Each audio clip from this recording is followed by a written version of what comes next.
ചുവന്നു തുടുത്ത ലിച്ചിപ്പഴങ്ങൾ ഉത്തരേന്ത്യയെ ഭരിക്കാൻ ഇന്നു മുതൽ ഈ തോട്ടങ്ങളിൽ നിന്നിറങ്ങുകയാണ്. കഥ പറയാം. ഉത്തരാഖണ്ഡിലെ തനക്പൂരിൽ നേപ്പാൾ അതിർത്തിയോട് ചേർന്നാണ് ഗോവിന്ദ് പണ്ഡിറ്റിൻ്റെ ലിച്ചിത്തോട്ടം. ഇന്നു മുതൽ ഒരാഴ്ച ഈ തോട്ടത്തിൽ വിളവെടുപ്പിൻ്റെ ആരവങ്ങളായിരിക്കും. ഒരു വർഷം നീണ്ട പരിപാലനത്തിൻ്റെ ഫലം ഈ ഒരാഴ്ചയാണ് ജീവനക്കാർ മനസ്സു നിറയെ ആസ്വദിക്കുന്നത്. അത്രമേൽ മനോഹരമായ കാഴ്ചകൾ. യബാഗ് ഹേ യഹുൽദേ ബരീക കോയി മൻസർ. ഇത് തോട്ടമോ അതോ സ്വർഗതുല്യമായ കാഴ്ചയോ എന്നാണ് കവി ചോദിക്കുന്നത്. ലിച്ചികൾ മരങ്ങളിൽ നിന്നും പറിച്ചെടുത്ത് തോട്ടത്തിൽ ഇലകൾ കൊണ്ട് പൊതിഞ്ഞു വെക്കണം. പിന്നീട് ചെറുകുലകളായി മാറ്റി വീണ്ടും ഇലകൾക്കടിയിൽ തന്നെ വെക്കണം. ശേഷം പ്ലാസ്റ്റിക് കൊട്ടകളിൽ പേപ്പറുകളിൽ പൊതിഞ്ഞ് മാർക്കറ്റിലേക്ക്.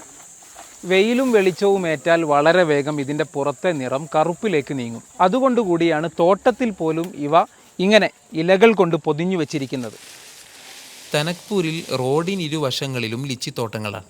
ഗോവിന്ദ് പണ്ഡിറ്റിന് ഇവിടെ 10 ഏക്കർ തോട്ടമുണ്ട്.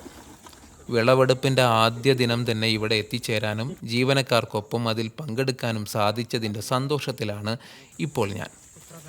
ലോകത്ത് ലിച്ചി ഉൽപ്പാദനത്തിൽ മുമ്പിൽ ചൈനയാണ്. 2ാം സ്ഥാനം ഇന്ത്യക്കുണ്ട്.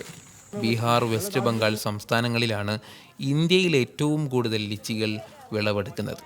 പൊതുവെ ലിച്ചിപ്പഴങ്ങൾക്ക് ഗംഭീരമായ രുചിയാണ്. അത് ഈ തോട്ടത്തിൽ പണിക്കാർക്കിടയിൽ നിന്ന് കൂടിയാകുമ്പോൾ ഇരട്ടി മധുരമായിരിക്കും. കഴിച്ചു നോക്കാം. ബിസ്മില്ലാ. പ്രദേശത്തെ 40 ഡിഗ്രി താപനിലയിലും തോട്ടത്തിൽ ഒരു ഇളം തണുപ്പ് എപ്പോഴും തങ്ങി നിൽക്കുന്നുണ്ട്. 400ഓളം ലിച്ചി മരങ്ങൾ ചേർന്നൊരുക്കുന്ന കവചമാണ് ചൂടിനെ ഇങ്ങനെ അനായാസം പ്രതിരോധിച്ചു വെച്ചിരിക്കുന്നത്.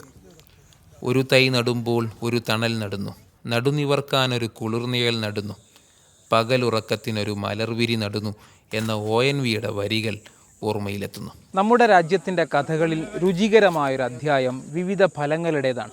അതിൽ സുപ്രധാനമായൊരിടം ലിച്ചിപ്പഴങ്ങൾക്കുണ്ട്. വീണ്ടും കാണാം.